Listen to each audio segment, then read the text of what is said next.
those that celebrate Christmas, Merry Christmas. For those that do not celebrate Christmas, take profit.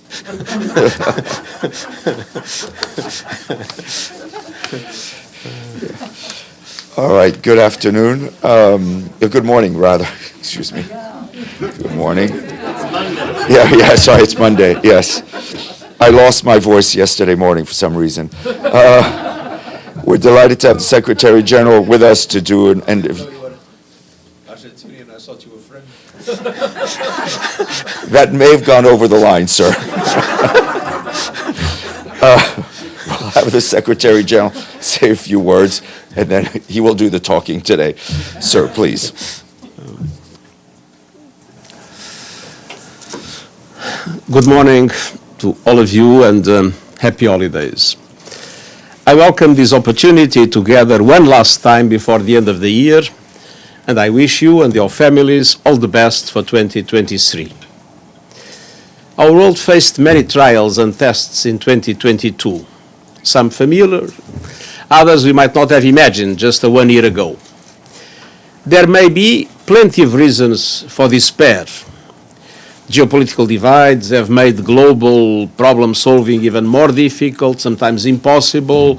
The cost of living crisis is hitting hard, and inequalities are growing, affecting the world's women and girls the most. Most of the world's poorest countries find themselves on what one could call debt row, staring down the abyss of insolvency and default. This year alone, their debt service payments skyrocketed 35%, the largest increase in decades. The poor are getting poorer. These and so many other challenges make some want to throw up their hands and give up on international problem solving and on diplomacy. But I want to end this year with one overriding conviction. This is not a time to sit on the sidelines. It's a time for resolve, determination, and yes, even hope. Because despite the limitations and long odds, we are working to push back against despair, to fight back against disillusion, and to find real solutions. Not perfect solutions, not even always pretty solutions, but practical solutions that are making a meaningful difference to people's lives. Solutions that must put us on a pathway to a better and more peaceful future. And the most recent example comes from just this morning at 3 o'clock a.m. Delegates at the COP15 UN Biodiversity Conference in Montreal agreed on a new global biodiversity framework. We are finally starting to forge a peace pact with nature. This framework is an important step for determined diplomacy, and I urge all countries to deliver. And we're also seeing a measure of progress to help address some, unfortunately not all, but some of the world's festering conflicts. Much more, in any case, must be done in all situations. But diplomacy has helped pull several conflicts from the brink. In Ethiopia, efforts by the African Union to broker peace are a reason for hope. A cessation of hostilities and implementation agreements are in place. A pathway to assistance in the northern part of the country is emerging. In the Democratic Republic of the Congo, diplomatic efforts led by Angola and the East African Community have created a framework for political dialogue to resolve the crisis in the eastern region of the country. And the truce in Yemen has delivered real dividends for people. Since then, even if very fragile, there have been no major military operations in a conflict where innocent people have been paying the highest price. Civilian flights have resumed from Sana'a, and vital supplies are getting through the port of Udeida. And even in the brutal war in Ukraine, we have seen the power of determined, discreet diplomacy to help people and tackle unprecedented levels of global food insecurity.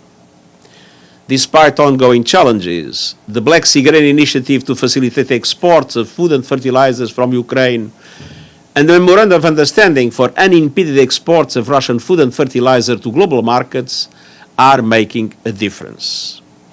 Over 14 million metric tons of grain and other foodstuffs have been shipped from Black Sea ports in Ukraine. Russian wheat exports have also multiplied threefold. And the clear majority of wheat exports under the Black Sea Grain Initiative has been shipped to developing economies. And this includes some 380,000 metric tons transported by the World Food Programme to support ongoing humanitarian operations in Afghanistan, Ethiopia, Somalia, and Yemen. And the FAO Food Price Index declined for 8 months in a row by around 15%, keeping millions of people across the globe from falling into extreme poverty. But much work remains to be done. Food prices are still too high, and access to fertilizers still too limited. And we will continue to strive around the clock to support the full implementation of these initiatives, clarifying exemptions for food and fertilizer within the different sanctions regimes, addressing indirect constraints, and pressing for greater efficiencies in the implementation of the Black Sea Grain Initiative to increase the volume of cargo being moved out of Ukraine's ports. And we will not relent in the pursuit of peace in Ukraine, peace in line with international law and the United Nations Charter. So, dear ladies and gentlemen of the media, also, climate change is another area where good news can be hard to find. We are still clearly moving in the wrong direction. The global emissions gap is growing. The 1.5 degree goal is gasping for breath. National climate plans are falling woefully short, and yet we are not retreating. We are fighting back. And we are fighting back to help emerging economies shift away from coal and accelerate the renewable energy revolution. This year, major multi-billion-dollar just energy transition partnerships were launched with Indonesia, South Africa, and just last week, Vietnam. We are fighting back to restore trust between North and South. This year, COP27 delivered a groundbreaking pathway on the long-stalled issue of loss and damage. We are fighting back to cut through the fog of greenwashing. This year, our high-level expert group launched a how-to guide on the credible implementation of net zero pledges for businesses, investors, cities, and regions. And we are fighting back to ensure protection plans for humanity in the face of worsening climate disasters and natural ecosystems. This year, we launched an action plan to cover every person in the world with early warning systems within 5 years. Going forward, I will keep pushing for a climate solidarity pact in which all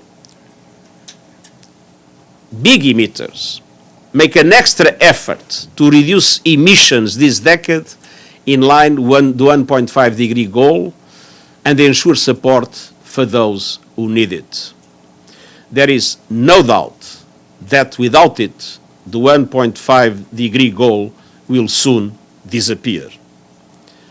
I've pulled no punches on the imperative for all of us to confront this existential threat, and I will not relent. And so today I'm announcing that I will convene a Climate Ambition Summit in September 2023. I call on every leader to step up, from governments, businesses, cities and regions, civil society and finance. They must come with new, tangible and credible climate action to accelerate the pace of change. The invitation is open, but there is a price of entry, and the price of entry is non-negotiable. Credible, serious and new climate action and nature-based solutions that will move the needle forward and respond to the urgency of the climate crisis must be presented. It will be a no-nonsense summit, no exceptions, no compromises. And there will be no room for backsliders, greenwashers, blame shifters, or repackaging of announcements of previous years. The Climate Ambition Summit will be convened alongside a crucial gathering of world leaders to accelerate action at the midway point of the Sustainable Development Goals. And I am more determined than ever to make 2023 a year for peace, a year for action, as we cannot accept things as they are.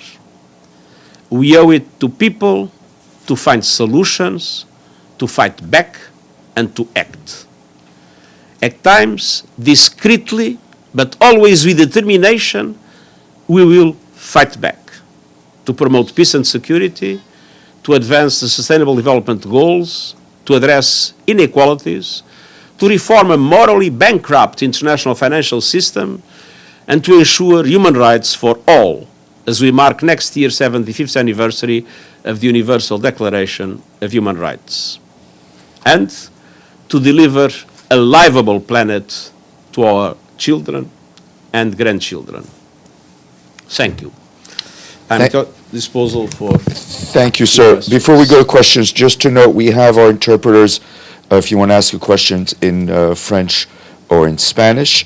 As always, I would like to ask you to limit yourself to one question, and we'll go to Edie to see if that works. Go ahead. Mr. Secretary General, thank you very much on behalf of the United Nations Correspondents Association for doing this briefing. We all wish you and your family very happy holidays. We are hearing reports of a build-up for a Russian offensive in Ukraine, with President Putin going to Belarus today. Are you concerned about a new serious escalation of the war that possibly could bring in other countries? Because all of the political pundits are saying that Putin is going to ask for Belarus's help in launching a new offensive against Kyiv. And what would the implications be of any kind of new offensive that brings in outside countries? Well, first of all, we have seen a massive escalation already with the heavy bombardment of electrical infrastructure, which of course is having a dramatic impact in the living conditions of the Ukrainians at the present moment, and will have terrible consequences for the future. So we don't need more to talk about escalation. Obviously, we will see what happens. There are many rumors about possible new offensives. My position is very clear.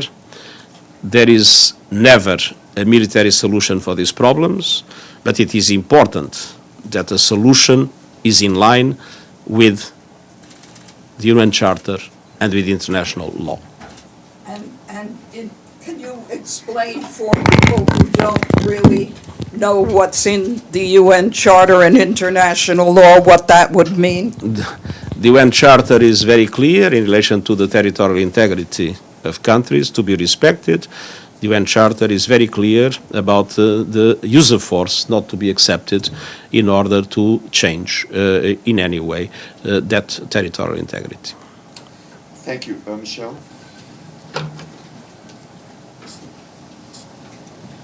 Thank you, Secretary General. Michelle Nichols from Reuters. Again, on Ukraine, can you please give us an indication of whether you see any opening at all for peace talks in Ukraine? And then also on the use of drones in Ukraine. You've come under some pressure from Western countries, you've come under pressure from Russia over whether to send an inspection team to Kyiv or not. You haven't sent one yet. Why not? Are you worried this could affect your diplomacy in other areas related to the conflict? Well, first of all, your first question, sorry, was before the drones? Is there any opening for peace talks?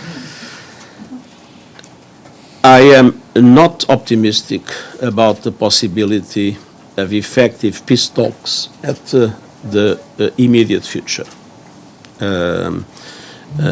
I do believe that the military confrontation will go on, and I think we will have still to wait a moment in which serious negotiations for peace, it will be possible. I don't see them in the immediate horizon. And that is why we are concentrating our efforts on different other aspects in relation to increase the efficiency of the Black Sea Grain Initiative, in relation to study the possibility of adding new components to that initiative, namely in relation to ammonia exports. We are very interested in accelerating the exchange of prisoners of war, and especially when we are approaching Christmas, and both sides celebrate Christmas in January. I think this would be something very important. I can't imagine how dramatic it is to be a prisoner of war in another country with the kind of war we are witnessing in the Ukraine. So we will go on trying to be useful, offering platforms of dialogue for these aspects to minimize suffering. But we have no illusions that a true peace negotiation would be possible in the immediate future. Of course, the bombardments that are taking place massively over electric infrastructure are something that is causing terrible trouble for the people. And in relation to the question we asked, we are looking into all the aspects of that question and in the broader picture of everything we are doing in the context of the war to determine if and when we should do what you have asked for. Benno? Thank you, Secretary General Benno Schwingermann with the German press agency. So there has been a couple of coups and coup attempts this year, and there has been one coup attempt in a country which seemed unlikely, which is Germany. In Germany. Germany. Oh. There was a coup attempt in Germany by German right-wingers, and I wonder how you put this into perspective with the rise of right-wing ideology in Europe and North America right now. And then about Elon Musk. Twitter is in the hands of a person that seems to have his very own definition of free speech and press freedom. In your opinion, is Elon Musk a threat to free speech? The remarks of? Is Elon Musk a threat to free speech? And would you be relieved? Remarks of? Is Elon Musk a threat to free speech? And would you be relieved if he would actually step down as head of Twitter? So in relation to the first question, it has been demonstrated that the biggest threat of terrorism today in Western countries come from the extreme right, neo-Nazism and white supremacy. And I think we must be very clear and very firm in condemning every form of neo-Nazism and white supremacies, any form of anti-Semitism, anti-Muslim hatred that we are seeing multiplied in Western societies and also in other parts of the world. This is clearly a threat, and we must fight that threat with enormous determination. And what has happened in Germany is just one of the examples of this threat to, namely to democratic societies around the world. Second, I think there is a particular responsibility of social media platforms to preserve the freedom of press and at the same time to avoid hate speech and to avoid forms of extremism. I would be particularly shocked if we would see the freedom of press being threatened, journalists not being allowed to do their work, and at the same time, hate speech proliferating.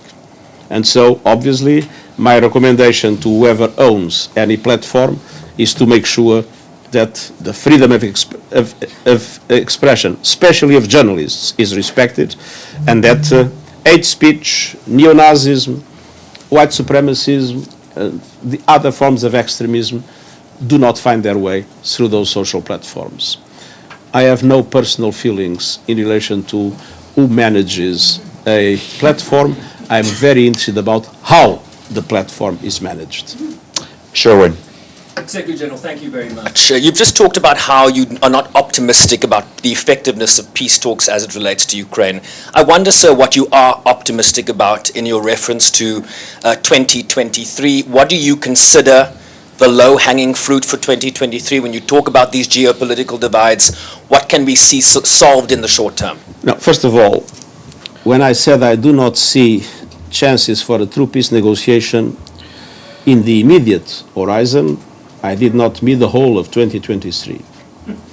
I strongly hope that in 2023 we'll be able to reach peace in Ukraine.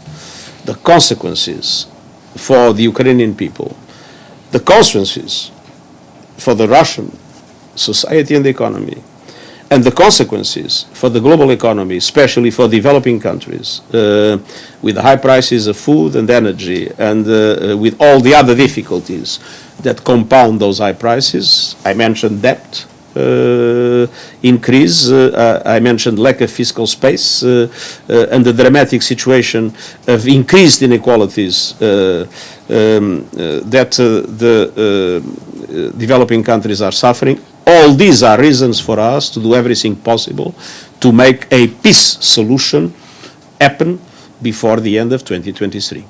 James Bass, and then we'll go to Pam. Secretary General, as this is your end-of-year press conference, I'd like to take stock of where we are with regard to Ukraine. In terms of the history of the UN and your time as Secretary General, this is clearly one of the worst global crises. So can I ask you, how much of a challenge has a war started by a permanent member of the Security Council been for the United Nations? And in your view, how well has the UN fared? The UN is a complex organization that has different dimensions and different parts. Obviously, for the Security Council, this war has been a very dramatic factor of inefficiency. I will recall that not even the Black Sea Grain Initiative could be welcomed because the Security Council couldn't approve anything in relation to the war. But this war has demonstrated the enormous value of humanitarian action led by UN and UN agencies. What has been done to minimize the suffering of the Ukrainian people is absolutely remarkable. Not only the UN, of course, the civil society, national and international in all its dimensions, and the people of Ukraine in itself. And on the other hand, this has demonstrated that the UN is probably the only platform that was able to seriously talk with both sides to try to solve not the war, unfortunately, but some specific problems that have dramatic impacts at global level. The questions related to the food crisis are a good example, which means that without the UN, there probably would not be any other entity able to establish a dialogue with both parties and with other actors. Let's not forget the recent decision of the European Council in relation to the fertilizers. Without the UN, I don't think it would have been possible to establish the partial limited agreements that existed in the war of Ukraine that did not solve the problem of the war, but that contributed to minimize the dramatic consequences of the war in Ukraine and in the rest of the world. Thank you, Pam, and then we'll go to Deji. Thank you, Secretary General. It's Pamela Falk from... Oh, sorry.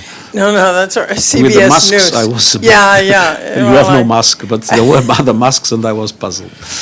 Thank you. It is the end of the year. On the bigger picture, end of the year questions, largely because of Ukraine, many critics feel the UN, there's something moving in the front of the room, but we'll ignore it. The war is? Sorry.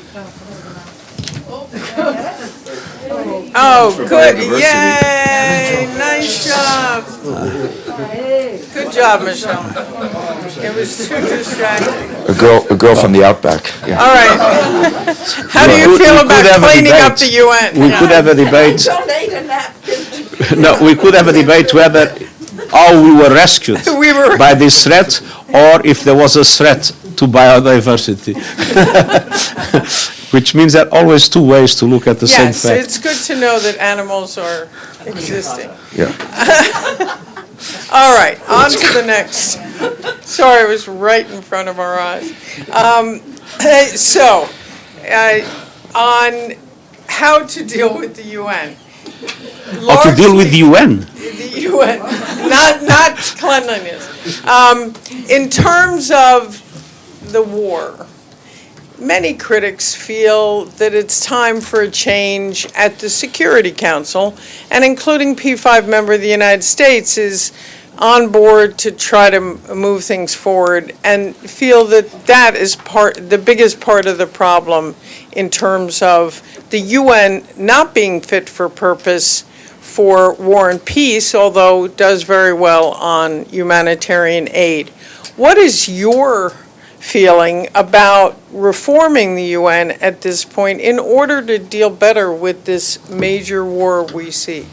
Thank you. We have done many reforms in the areas of responsibility of the Secretariat and the UN agencies, and I think that the effectiveness of the response in relation to the humanitarian consequences of the war demonstrates that those reforms were positive. I mean, if you look also the way our country teams are working today in a much better and more effective way than just a few years ago, there are reforms of the UN that are taking place. But of course, the crucial aspect being discussed is in relation to the reform of the Security Council and, I would say, the revitalization of the General Assembly and the strengthening of ECOSOC. Now, we have witnessed some important progress in the revitalization of the General Assembly. Let's not forget that now any veto in the Security Council leads to a discussion in the General Assembly and to the explanation of the reasons of the veto. This is a very important change in the relation between the two bodies.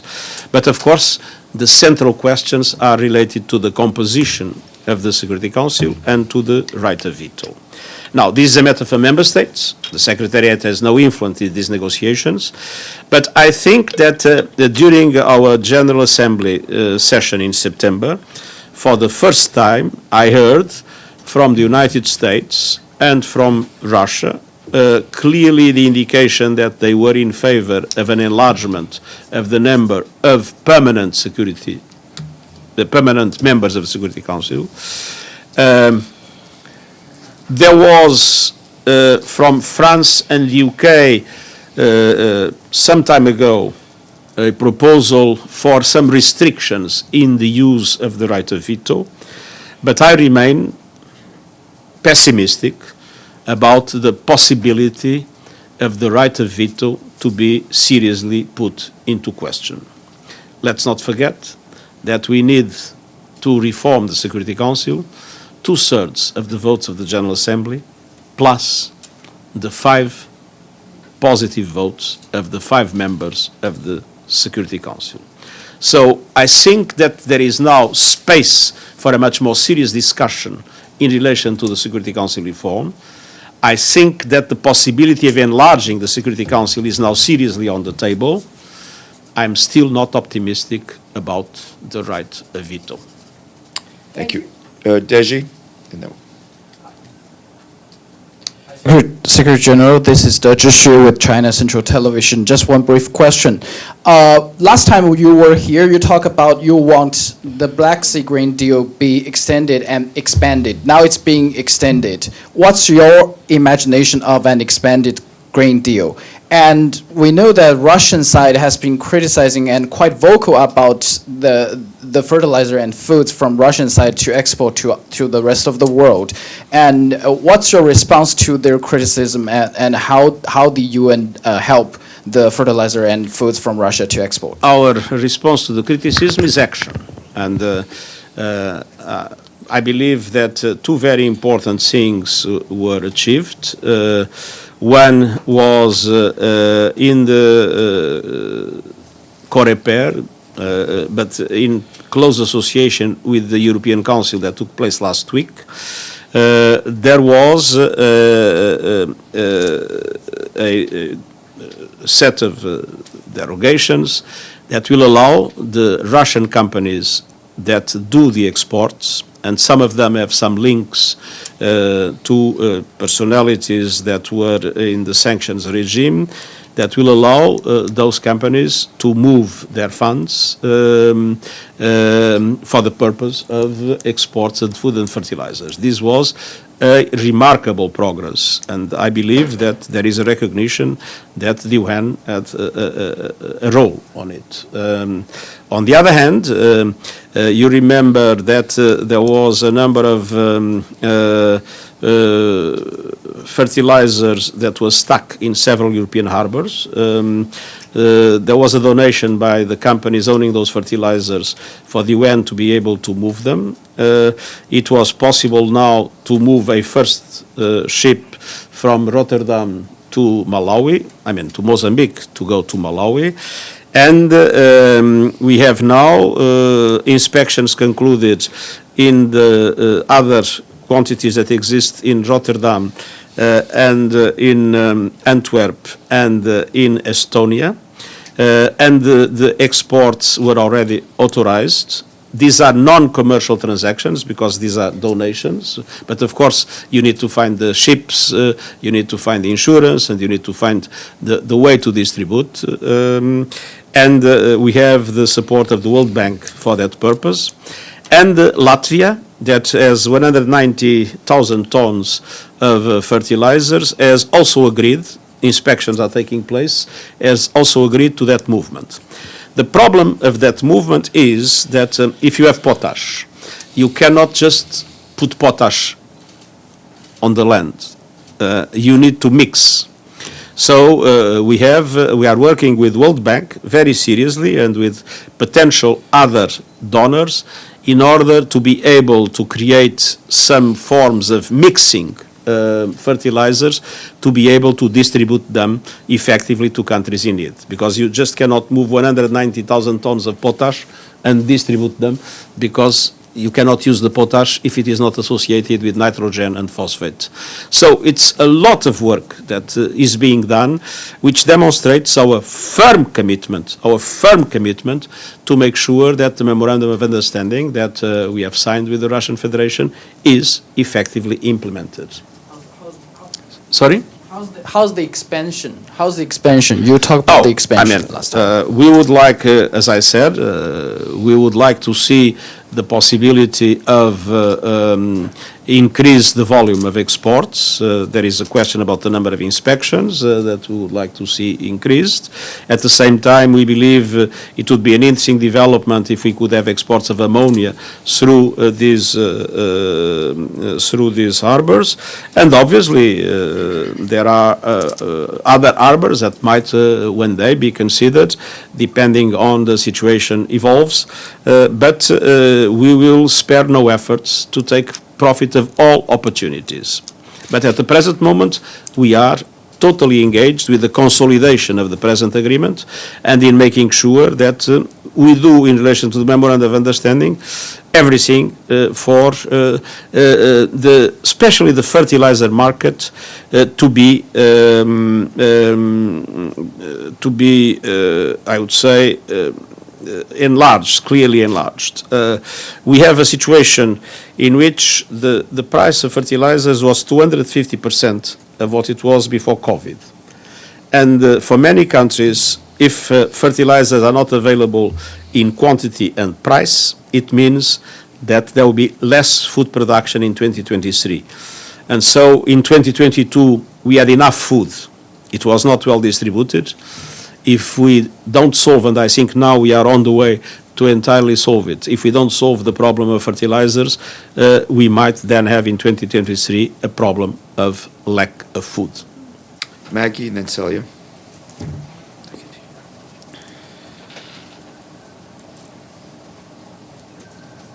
Secretary General, it's Margaret Bashir with Voice of America. I'd like to ask you about the protests in Iran. You haven't been terribly vocal on them, but in the meantime, the authorities have been escalating their crackdown. 2 protesters have been executed, hundreds, thousands maybe, have been jailed. And over the weekend, a prominent actress was also arrested. What's your message to the government of Iran and to the protesters? No, it is very clear that it is totally unacceptable the way in which Iran has reacted to the demonstrations. And we are witnessing massive violations of human rights that we strongly condemn. And the Human Rights High Commissioner is very actively in relation to that. I myself had also the opportunity to raise the issue directly with the Iranian authorities, independently of the clear position we have about the situation that, as I mentioned, is totally unacceptable. And especially because it's very much linked to questions of gender equality. And gender equality is, as you know, a central objective of my exercise of my responsibilities. Could you just tell us when you raised it with them? When you raised it with immediately when I was visited by during the GA. the president that came During the GA. It was the first time in September. But that's when they started. You haven't raised it again? Yes, no, of course. I mean, we had several other moments, but it's just to say since the beginning, and our position is very clear. There is no hint of any doubt about that. Celia? Celia Davaren, Africa Confidential. I'm here, Secretary General. Sorry. I'm going to ask my question in French, Mais parfait. as I was allowed. Depuis le début de la guerre en Ukraine, il y a une fracture, mais vraiment une fracture entre le monde occidental et le continent africain. Je suppose que vous l'avez ressenti, que vous en êtes conscient. Que faut-il faire et comment peut-on rassurer les Africains quand ils disent on est juste, comment dire, on s'occupe de nous quand on doit voter, quand il y a un vote au Conseil de sécurité. En dehors de ça, on est transparent. Que peut-on faire pour réunir ces deux mondes? La question essentielle qui gêne les Africains et qui gêne d'ailleurs beaucoup d'autres pays dans le monde en développement est la question de l'injustice liée à la croissance dramatique des inégalités à laquelle nous assistons. Les pays africains n'ont pas bénéficié d'une distribution moralement correcte des vaccins. Les pays africains n'ont pas bénéficié d'une façon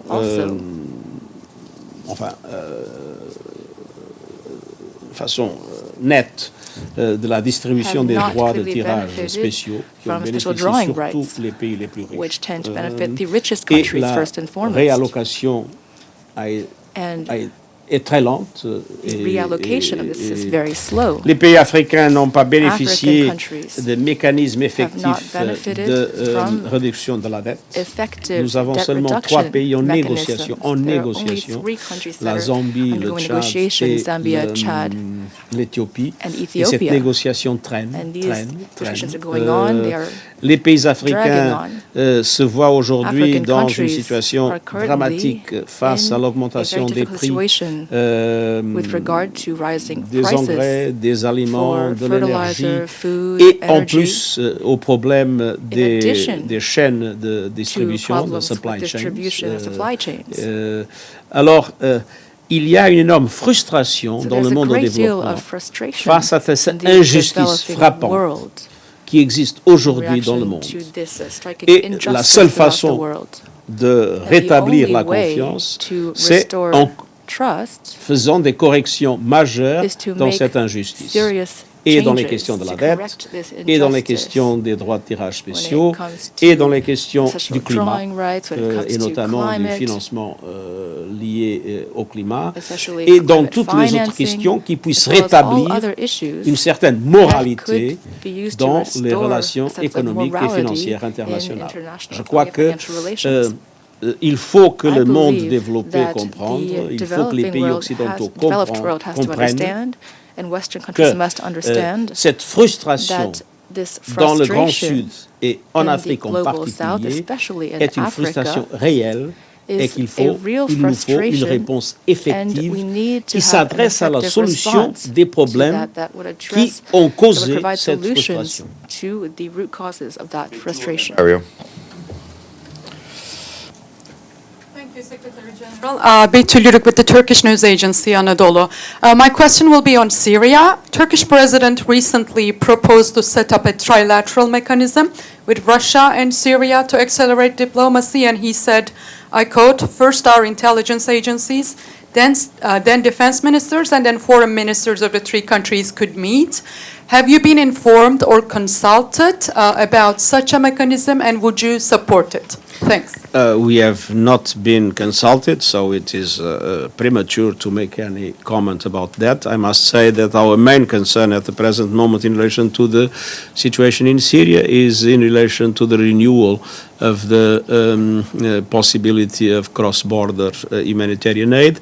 Now that we have made progress, indeed, and Turkey has played a positive role on that, in increasing the cross-line support, but of course it's not enough, and in addressing the problems of resilience, investments related to resilience within the Syrian territory. So that has been our major concern at the present moment.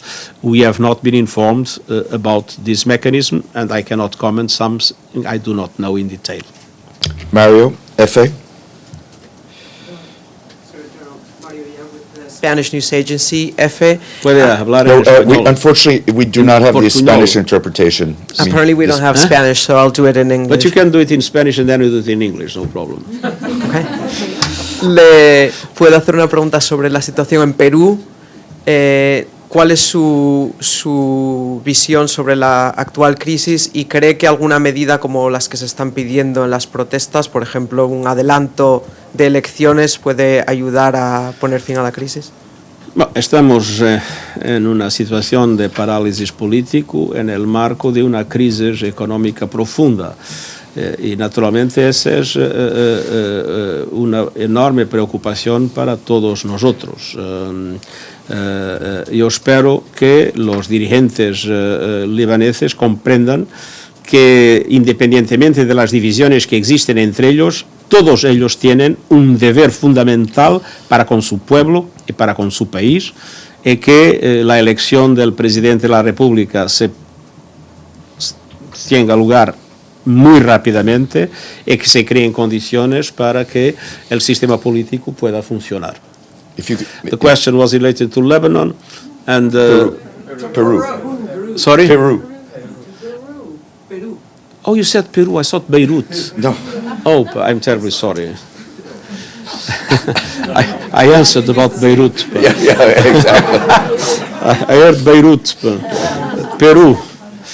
No, seguimos con mucha preocupación la situación en Perú y creemos que es absolutamente necesario que haya un diálogo entre todas las fuerzas políticas y sociales del país y, naturalmente, que la realización de elecciones anticipadas puede ser un factor importante para restablecer la paz social en el país. Y es muy importante, naturalmente, también que haya máximo de contención y de respeto de los derechos humanos frente a las manifestaciones del pueblo.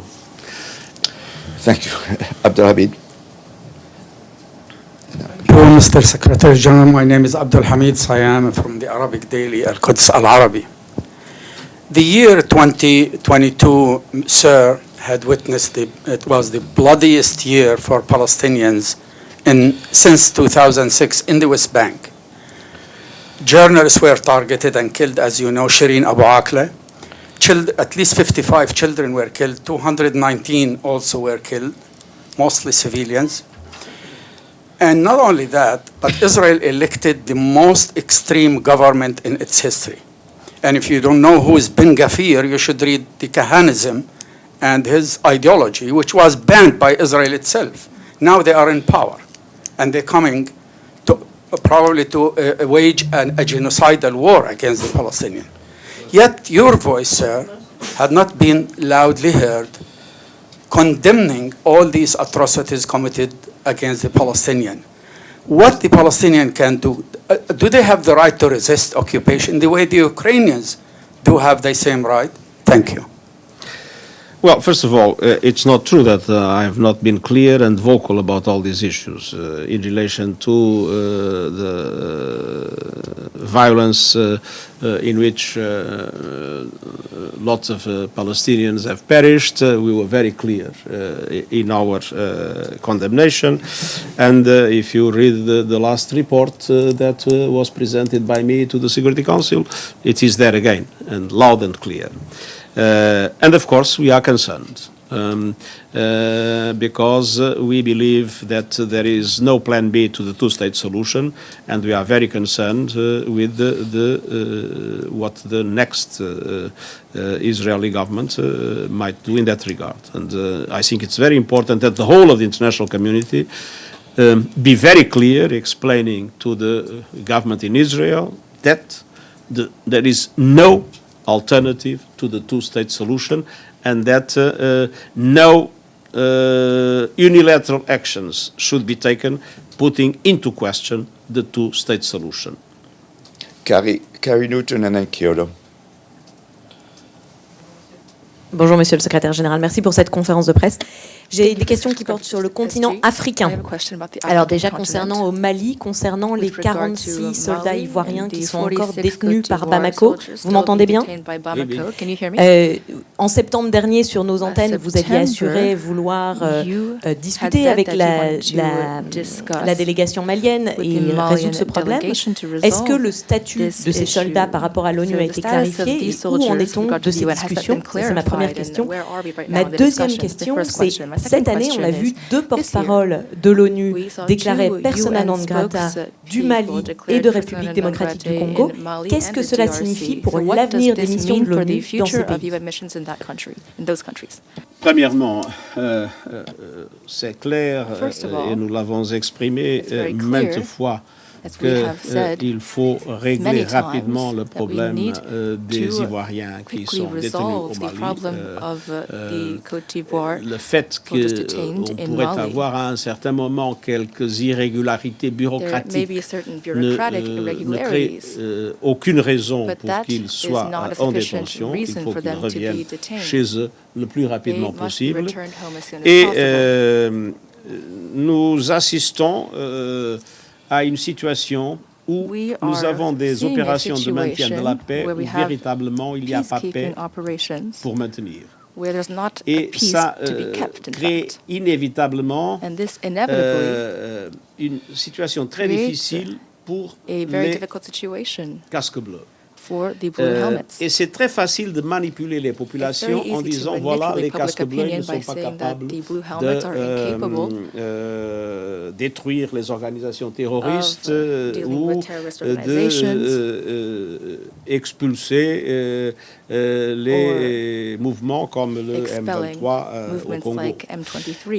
C'est pour ça que nous continuons à dire que la seule solution pour résoudre cette contradiction entre opération de maintien de la paix et inexistence de paix pour maintenir, c'est l'approbation par le Conseil de sécurité de mandats robustes et de contributions obligatoires ou au moins des mécanismes de financement garantis pour des forces robustes africaines d'imposition de la paix et de lutte antiterroriste. Il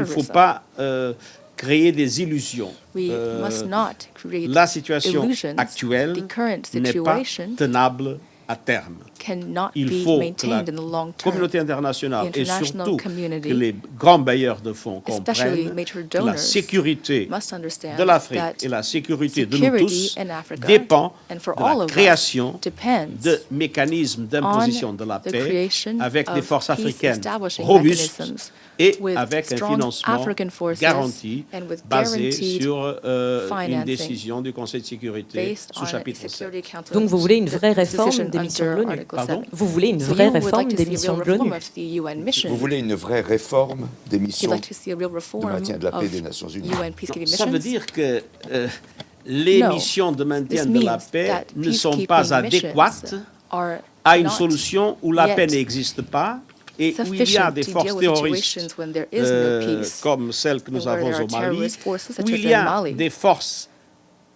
des mouvements armés, where there are comme le armed cas du même 23, movements, qui ont as is une the capacité case of militaire M23 that qui est have supérieure aux forces de greater maintien de la paix. military capacity than that of peacekeeping Kyoto News. forces.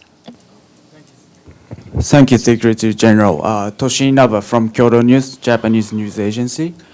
I wish I had a Japanese interpreter, but sorry. Anyway, let me ask you about the DPRK missile and nuclear program. What nuclear program? DPRK, DPRK missile nuclear program. The Security Council is considering the presidential statement. Do you think that will be enough to deter them from launching another barrage of ballistic missiles? And which would you agree, like maximum pressure on them or pursuit of the dialogue, even if that involves easing sanctions? Thank you. We are clearly determined to pursue the total denuclearization, the verifiable denuclearization, and the irreversible denuclearization of the Korean Peninsula, and namely, obviously, it means of the DPRK.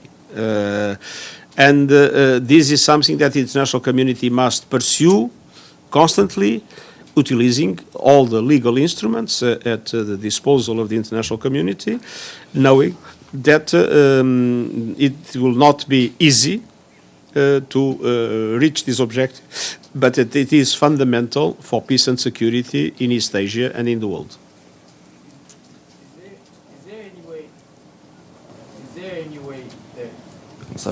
Is there any way the UN could intervene in the situation? I mean, that is a question we must ask to the Security Council. The Secretariat can only do what we do. Any decision of the kind of the ones that you've mentioned depends on the Security Council. Franco Chardo, TRT. Mr. Secretary General, thank you for having this press conference. A little louder, Frank, if you don't mind. Thank you. No. Yes. Don't touch the microphone. There we go. Can you hear me now? Yep. Yes. Yeah, great.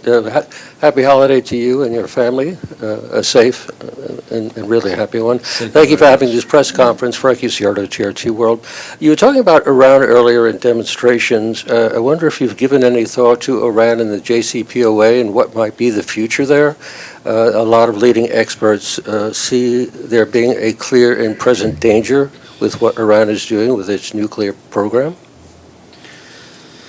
I have always believed that the JCPOA was a remarkable diplomatic achievement. I was very frustrated when the JCPOA was put into question, and we will do everything we can in the context of our limited sphere of competence to make sure that the JCPOA is not lost. Recognizing that we are, at the present moment, in a serious risk of losing the JCPOA, which, in my opinion, would be a very negative factor for peace and stability in the region and further afield. Lenka. This press conference, Lenka White from Sputnik. Follow up on Twitter, please. You have over 2 million followers. What would have to happen? Sorry, 2 million? 2 million followers on Twitter. What would have to happen that you would consider closing your account? And would you be interested in meeting with Elon Musk as he has been meeting with many world leaders recently? Thank you. Well, I will do whatever my conscience tells me to do in the moment in which it makes sense. So, for the moment, I think that the most reasonable thing is to maintain the account as it is, as the account has also an important role to play. But of course, we will be attentive to the situation. And I have to say that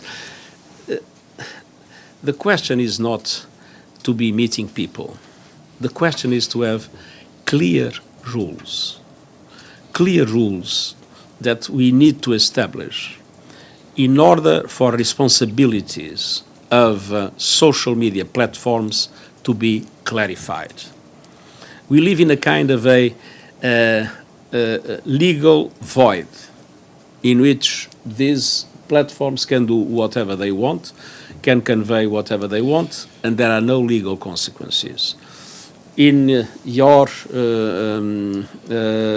you represent a Sputnik. In your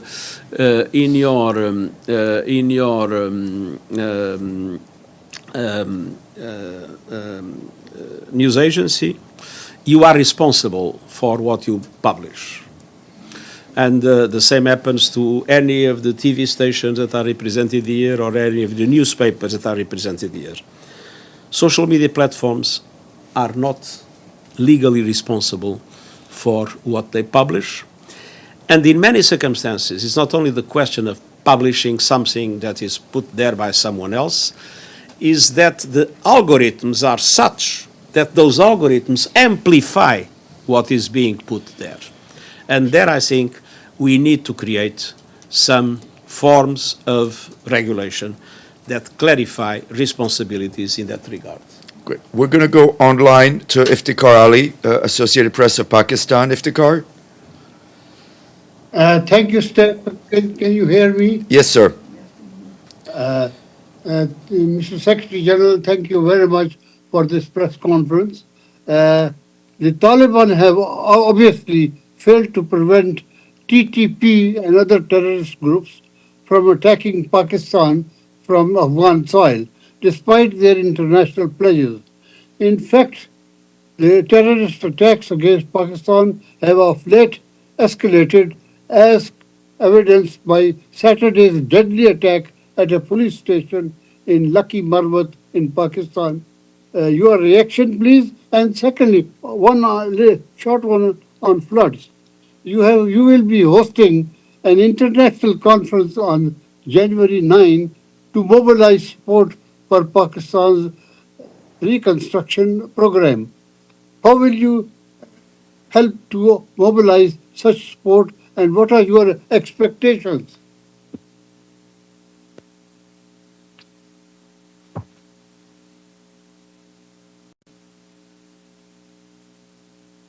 Like the TPP being in Pakistan. And the second? On your expectations. Well, there are several clear things that we believe the Taliban must deliver from the point of view of the interests of the international community and from the point of view of the interests of Pakistan, of Afghanistan itself.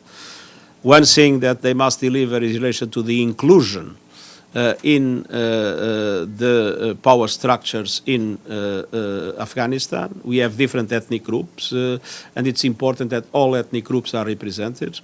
A second aspect is in relation to human rights, and particularly women and girls' rights, the right of women to work, the right of girls to attend school at all levels without discrimination. And there is another clear ask from the international community, which is for Afghanistan to stop all forms of activity of terrorist organizations that from Afghanistan represent a threat to neighboring countries, including Pakistan. And so we are actively engaged in our discussions with the Taliban de facto authorities in relation to this, and we consider that it is absolutely essential for the Taliban not to allow any form of terrorist activity that might have an impact in relation to Pakistan, as in relation to any other country of the region. On the other hand, I am totally committed to do everything possible to mobilize the international community to support Pakistan. I've been in Pakistan immediately after the floods have occurred. I was dramatically impressed by what I've seen. 3 times the area of my own country flooded, terrible loss of crops and of animals and of houses and of life for the population of Sindh and of Baluchistan. An absolutely devastating situation, and I believe the international community has a strong responsibility to support Pakistan that has contributed in a very minimal way to climate change. There is a huge responsibility of the international community to support Pakistan in relation to the conference that we will have the 9th of January in Paris. In Geneva. In Geneva, sorry, to fully mobilize the resources that are needed. I was also in recent contact with the IMF and the World Bank. There hopefully will be also from these 2 institutions meaningful action. And the Pakistani people deserves and needs a strong expression of international solidarity. We're going to squeeze in 2 short questions, Paolo and then Joe, but very short, please. With the Italian daily La Repubblica, thank you very much for the press conference, and happy holidays to you as well. There is a new government in Italy, and as you know, there have already been tension with France concerning the migrants coming from Africa. What should the new Italian government do and the European Union do about this issue? Well, since I was High Commissioner for Refugees 16 years ago, no, less. 17 years ago I started. Yeah, you started. Since I started those functions, and even when I was Prime Minister in Portugal, I was very clear in relation to affirming the same policy. I'm proud that we did in Portugal 2 massive legalization of all migrants existing in my country, and we always thought that migration was part of the solution of the problems of my country at the time, and I believe it's part of the solution of European problems. And I always believed that we need to have a European mechanism to address the challenge of migration, to make sure that migration's potential for European development is, that we take profit of it, and at the same time that the dramatic human rights situation that migrants suffer in the hands of smugglers and traffickers ends. And this is not possible without an effective European cooperation at that level. Joe, 1 quick question, then we go. Joseph Klein, Canada Free Press. I'll try to make this as quick as possible. On the issue of social media platforms, I want to go back to that. You mentioned the need for regulation. I'm wondering if you have any views on where that regulation should come from, the national level. Should there be some international body analogous to the Internet Governance Body? And who gets to define what is misinformation, since notions that were originally thought to be wrong and anti-science, in some cases, turned out to be correct?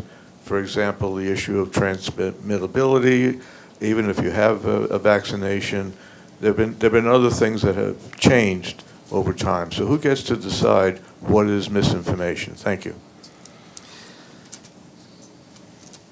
I think that there are several levels. There are things that require international legislation. I think the European Union has demonstrated that in many aspects that is possible, and I believe that there were a number of important developments in this regard. It would be good if they could become more global. Other areas require dialogue between governments, scientists, companies, civil society, in order to establish forms of soft regulation based on different kinds of commitments. This is the objective of the Global Compact we are proposing for the summit of the future. In others, there are questions that are related to the sense of responsibility of the operators themselves, that have a responsibility that needs to be put in question. Now, there is only one way to fight misinformation, is to issue the right information and to actively engage in that. That's what we have done with the Verify initiative. That's what many are doing, putting several symbols of the same nature, whether there are science-based demonstrations. Now, one thing is science progresses. So one day, science will be able to improve its knowledge about reality. But that doesn't mean that the previous level of scientific knowledge is misinformation. It's just progress. Other thing is to deliberately put on social media things that people know are wrong. And that's what we have witnessed in many aspects during the COVID time. I mean, there might be many questions about vaccines, but one thing is absolutely clear. Thanks to vaccines, the number of people that died diminished dramatically. And this nobody questions in the world except those that want to deliberately lie in that respect. Thank you very much. Thank you. Thank you.